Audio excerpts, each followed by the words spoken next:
Orange is the New Black season 5 has been on Netflix for almost 3 months now. Have you and the other cast been getting good feedback? Do you think most of the hardcore fans have watched it by now? How do you kind of gauge the reaction from a Netflix show? Yeah, I mean, most people have told me that season five was their favorite episode. That's what I've been hearing. I mean, season four I thought was really good too. It's hard for me to gauge because, like, when I watch it, I'm watching a show that has all my friends on it, and, it's kind of, it's harder to tell, like, the quality of the show because you're pulled out of it for various things and you know what's happening. So I just go off what other people say. They love season five, so that's good. Do you have a favorite moment in it? I mean, I have a favorite moment that I filmed. Definitely the a Litchfield Idol scene with the red light special striptease. That was the most fun by far. Are you enjoying? I think season 5, even though we don't know Angie's story quite yet, I think season 5 had a lot of character development for Angie. Did you enjoy that as an actor? Yeah, it was great. They gave me a lot of fun stuff to do, and I was much more of a part of the season this year. Um, I think it's funny that like people seem to think Angie was a villain this year because that's not how I thought about it at all. I felt like no, Angie like created all the fun in the prison. She started Litchfield Idol. She burned all the files. Like I'm the hero. So, yeah. There were 2 or 3 episodes where you and Emma Miles were the main characters. You had the gun in the prison hostage situation, and you pitted your hostage guards against each other in a talent show. You said Prison Idol. Did you Yeah. enjoy having that focus on you rather than just being in 1 or 2 scenes? Oh yeah, definitely. We were very excited to have these like fun, meaty scenes. It definitely felt like it was kind of like next level for our characters on the show. So yeah, we were really happy to see that. And something you mentioned you mentioned just a second ago. You said people feel Angie was the villain, and this is something that's really interesting because I think Angie's kind of a character that can be portrayed, that can be interpreted either way. So how do you want the audience to feel about Angie? She's never been a main character, but she's always been there for a bit of comic relief. She almost completed a full prison escape earlier in the series. Now she's had a short moment as the most powerful person in the prison. Do you want us to feel sympathy for her? Do you want us to laugh at her or with her? Do you want us to feel a connection with her because she doesn't really cause any trouble and she doesn't really get into confrontations? I do feel she succumbs to peer pressure a little bit though. So what are your thoughts about her? How do you want her to be interpreted? I mean, I can't say how I want her to be interpreted. I just do what I do and then people can interpret it however they choose. I can tell you like my interpretation or at least how I feel when I'm inside the head of the character is that I feel like Angie is a lovable character. She's like she's a little goofy, she's funny. She's always trying to like help people have a good time, trying to take care of her best friend Leanne. She's not very confident. She's insecure, she's nervous, so she's a bit of a follower and kind of goes along with the group. And when it's fun to be the mean girl in the group, she'll be the mean girl in the group. But I don't think she would necessarily like instigate it on her own.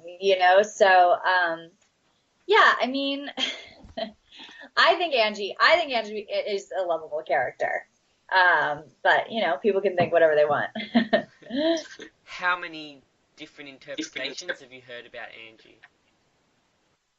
Um, I really only get it from like fans posting on my Instagram and stuff. Some of them will be like, I love you.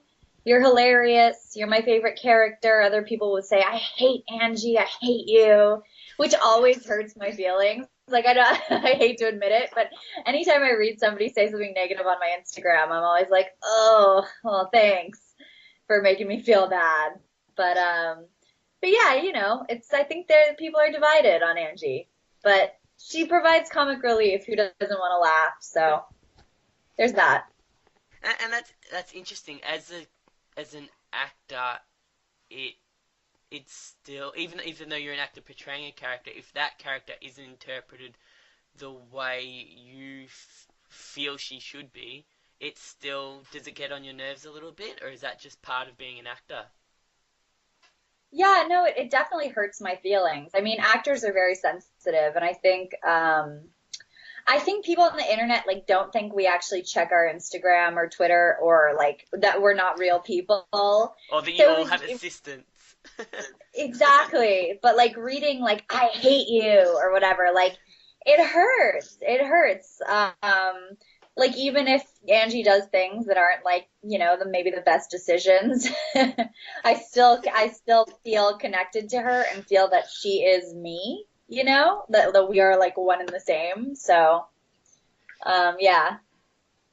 Oh, that's cool. No, but she must be a fun character to play because she doesn't have all that intensity that some of the other characters have.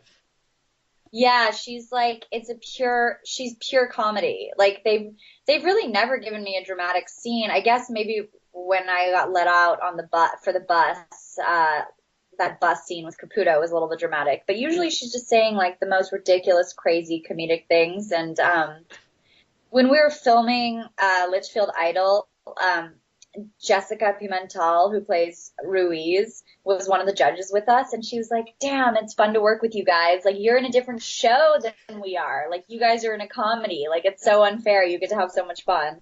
And I feel really lucky that, we do. We always have fun on set. We're always laughing. And something that really stood out to me, especially in this season, was the amount of different locations in the prison that we used. Did you enjoy this season more than previous ones because of that variety and the interaction with actors that you may not have had scenes with before? Um, yeah, I mean, yeah, it was definitely fun to get to like race all around the prison and hang out with different people. I still feel like I stuck to my core group of girls that I'm usually with. But yeah, it was fun. It was fun, especially working with Jessica, I'll say again. Like, and we got to work with Uzo a little in the horror episode. I think it was episode 9 where we like paint her face white, and that was really great. I think that's my only scene I've ever had with her. Um, and it's just interesting, like because like with Uzo, I'd never really worked with her, but when we got on set with her, she acted like she's just so friendly and she's so nice, as if we were like best friends, always working together. And I love that about her. Like she makes everybody really comfortable, and she's super talented. So yeah. Did she have a crazy process to get into character? I don't think so. I don't know. You would have to ask her. It's not, she doesn't like stay in character when the camera stopped rolling or anything. Yeah. But I don't know. I don't know what her method is for getting into character. And when you mentioned comic relief, the other two characters that were um, comic relief as well were, oh my god, I can't remember. Diane Guerrero, I can't remember. Yeah. Maritza and Flaka, is it? Okay, yeah. Yeah, so they Yeah. had a bit more comic relief this season as well. So is it usual that there's Yeah. kind of two angles of comic relief? I mean, I feel like there's comic relief. Almost like every scene, there's just the writing is really like comedic and poppy. But yeah, I definitely think they're a comedic duo. We're a comedic duo. The white supremacists, to some extent, are like a comedic trio, or however many there are of them.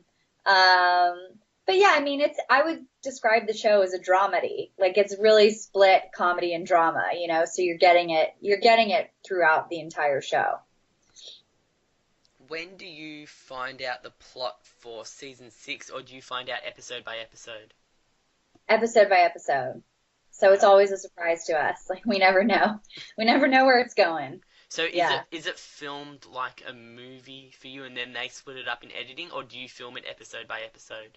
Because We it's film it short. episode by episode. So it's like 9 days per episode, and then you're on to the Wow. next. Yeah, but you get the episode like right before you start shooting it. You shoot it, and then you get the next one. You shoot it, and then the next. So yeah, it's Nine about days. 6 months of shooting. Nine, Yeah, 9 days. Wow. yeah. And sorry, say that again. So how long does it take to edit each episode? Well, it takes 6 months to shoot the whole thing. And then they're editing it as they go. So like the second the episodes are done, it's over to the editors and they're working on it, the whole time we're filming. So even for like a 13 episode, 12, 13 episode season like they do on cable shows and Netflix, it still takes six Yeah. months, like usual network Uh, shows do. yeah, it takes 6 months. Last year they actually went to 10 days. But yeah, no, it takes 6 months. It's a long process. So you have no idea when do you start filming season 7? It's around October, yeah? Sorry, season 6. We always start filming in the summer. So we start in the summer and it ends in the winter. So Ah, we usually start June, July. This year it started the very end of July, beginning of August. is there Yep. any truth to the rumors that Orange is the New Black will finish after season 7? Is that something you've heard, or is that just a rumor? I have no idea. They don't tell us stuff like that. Yeah. So I don't know. I don't know. Damn. No. I mean, it could keep going long. Do you feel there's a lot more stories? As someone that has a bit of writing experience, do you feel like there's a lot more stories? Do you feel like Angie could have a lot more stories? Do we get to see Angie's backstory soon, or as Yeah, from a writer's perspective? yeah. I mean, I feel like there's always room for more story. Definitely, there's a lot more stories for Angie. I haven't been explored that much on the show. But yeah, no, I think the writers can keep writing. I think it's just it boils down to whether probably Genji wants to keep doing the show or whether Netflix. I mean, I don't see why Netflix wouldn't want to keep it going, but And yeah, she's doing Glow as well on Netflix as well, I think. yes. Yeah, so is there going to be a crossover? Like of actor. Actors or I hope shows? so. I hope so. I'm like campaigning to get on Glow. Not really, but I'd love to be on it. It shoots in LA where I live. So it's a funny show. I'd love to be on it. Now, Mental is also out, which is your web series. It's just finished up Okay. the season. You Yeah. released you released the final episode yesterday. Have you been getting a lot of feedback? Yeah, people really like it. People especially liked the episode Crazy Friends starring Emily Althouse, who plays Kakudio in Orange. Um, that was a good one. But yeah, I feel like the feedback has been overwhelmingly positive. Can you give me the basic storyline? So it's basically two friends dealing with their mental illnesses and going through life different issues that may arise any given day, correct? Do you want to add anything to that? Yeah, yeah, exactly. It's a comedy. It's a comedic web series about two best friends who struggle with anxiety and depression and just sort of like the absurdity of their day-to-day lives. And it's a project that I co-created and with Shireen Najafi. And so this was our first big project, like writing and directing and kind of doing everything ourselves. So in a way, it was like a huge learning experience for us in just like creating and directing and producing and writing um, and I'm just like really, really grateful for everybody who supported the project and donated and helped us along in this journey. In today's climate of mental illness, I'm not sure if it's the same in America, but in Australia there's a big kind of awareness starting to arise of mental illness, especially in sport and with athletes and things like that. How hard is it to write respectful jokes about certain aspects of mental illness that you have experienced personally? Well, I think because I've experienced it personally, like we're not like making fun of people with mental illness. We're talking about like basically from the perspective of a person who has really struggled with anxiety and depression. We're sort of like showing that in all its absurdity. It's not like jokes at the expense of people who suffer. It's more just kind of like this is something that I think a lot of people can relate to. These sort of absurd situations that are people get themselves into because they're so anxious or depressed or medicated or whatever the case may be. But yeah, You mention a specific drug. I mean, mentioning a specific drugs is an interesting one for me personally. You hmm mentioned the drug Zoloft, which I did some research. You mentioned that Zoloft is a drug used to treat depression, obsessive compulsive disorder, panic disorder, anxiety disorders, post-traumatic stress disorder, and premenstrual dysphoria disorder. Do you feel you have to be careful not to make Zoloft sound cool or trendy so people don't start going to the doctor and asking for Zoloft? I don't think people are going to think Zoloft is cool and trendy based on our web series. I mean, the problem in the web series is that the character is like heavily medicated on Zoloft, and so she's like sort of tired all the time and losing her memory and in a fog. And the question becomes like, what's better, like being on Zoloft and like suffering the side effects of Zoloft, or like just being her like regular anxious, like totally insane self?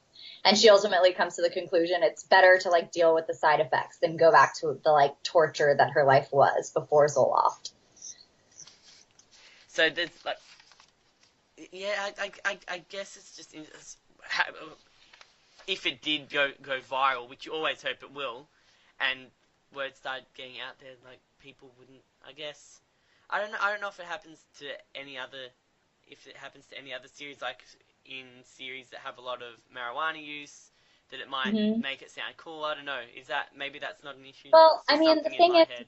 marijuana like looks cool, right? Alcohol looks cool. Doing drugs like cocaine, that seems cool. That seems fun. Like we're not painting like taking antidepressants as like some fun, cool Right. thing. Okay. That's not what the show is saying, you know? That's not how it's depicting it. So just prescription drugs are different. Depending on the drug, yes. Okay. You mentioned you had Emily Althouse cameo in on Mental in episode 3. What message did you want to portray by getting her to play someone that is on the other side of mental illness to you, in that she doesn't have as much self-control? I think the kind of idea was like to give our characters some perspective, because Julie in that episode, my character has really really bad social anxiety, and she has to go to this party, and she feels like her social anxiety like sort of isolates her and holds her back, and she's kind of explaining it's like the worst thing in the world, you know. And then Emily shows up, and Emily is like manic and has completely like lost touch with reality and is just on a whole other spectrum. And so it's just sort of this kind of story of like putting things into perspective of like things could always be worse, and let's just like kind of be grateful for what we do have, and how we are able to manage or function or cope, like, you know, and move forward. Did she have trouble with any of her scenes, or is she naturally like that good of an actor? Well, that is like Emily Althouse. Like nobody else could have played the part, because like what you saw was Emily Althouse. Like she's funny. Like she's not always that manic and crazy, but like, you know, she can be wild, funny, boisterous. Like so, you know, like she's got that energy and that charisma and like that sense of humor that she's like literally the only person who could have played that role. Did you, So we owe that whole episode to her, really. did you have any scenes with her in Orange is the New Black? God, I not many, but we were just like all, it seems like we were always on set together, so we became really good friends like from the beginning. Um, yeah.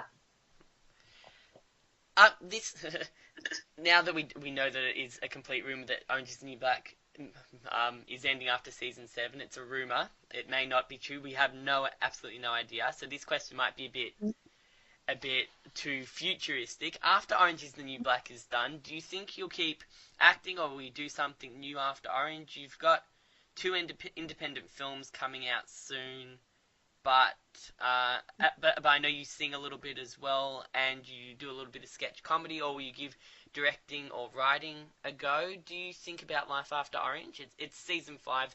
It's very rare that you like shows get 10 seasons these days. Do you think about life Yeah. after that? Oh yeah, I mean, I definitely want to continue acting, and I mean, I would love to be a series regular on another show. I'm also writing and pitching a show right now about killer mermaids who live on Martha's Vineyard, and I'm, you know, applying for directing fellowships, And when you're an actor, you're always in this mentality of like, gotta get work, gotta get work. You're always like, I could be starving tomorrow. So yeah, I'm always working toward the next thing and creating and acting. I'm in class twice a week. I'm just constantly creating and trying to create new opportunities for myself and for other women too. So Do you have anything you want to plug just yet? Killer Mermaids sounds kind of cool. yeah, but well, we're in the process of pitching it, so I'll be plugging it when it sells. But for now, but yeah, no, I mean, no, not at the moment. But if something big happens, I'll definitely let you know. Yeah. Killer Mermaids is all you're gonna give me. Uh, Sorry. where can people find you? Well, I love this part because it makes you swear. uh, yeah. Well, I think technically my Instagram is now Julie underscore Lake because it used to be Julie motherfucking Lake, but they wouldn't verify me because of the swear words. And I didn't know that for so long. And I was like, why am I not verified? What's going on? And finally they were like, you can't have those swear words in your name. So now it's Julie underscore Lake on Instagram. It's Julie M as in mother, F as in fucker Lake on Twitter, Julie MF Lake. And then I'm on Facebook. If you just Google Julie Lake actress. And yeah, I mean that's pretty much it. I have a website. I think it's julielikeactress.com. Um, and if you want to see the episodes of Mental, I think it's mentaltheshow.com. If you just Google Mental Julie Lake, the website will pop up and you'll find it. And it's on the Facebook page as well, Mental the Show. Yes, there's a Facebook page as well where you can see all the episodes, Mental the Show. Yep. That's a lot of social media. Wow. Yeah. Do you like all this social media stuff? I mean, it's I love asking this about to actors, especially actors that are a lot older than you that have the comparison of life before social media. But do you Well, think I all had this the comparison of life before social media. as an It actor? was a wonderful life before social media, let me tell you. As an actor? I, what? Were you an actor before social media? Yeah, yeah. Yeah? I was an actor. I've been an actor for years. I've been an actor forever. But yeah, no, the thing I do like about social media is I do think it's awesome to have like direct contact with your fans. And I do love my fans and that's great. The thing I don't like is now it's like a part of your job as an actor to like promote yourself. And like, for me, it just doesn't, it feels kind of yucky, like putting up pretty pictures, like putting people with pictures with other people, it feels so high school. Like it feels like, oh, like I'm showing off. And like, if I could do whatever I want, I wouldn't even be on social media. But you're basically forced as an actor, like this is how you must promote yourself, and like this is how you kind of get jobs by like being in this world and engaging. And so yeah, it's a necessary evil, but it's also nice to talk to fans, and so that is a great part of it. And that's coming from the lady that asked Instagram, why aren't I verified? Exactly. What the hell?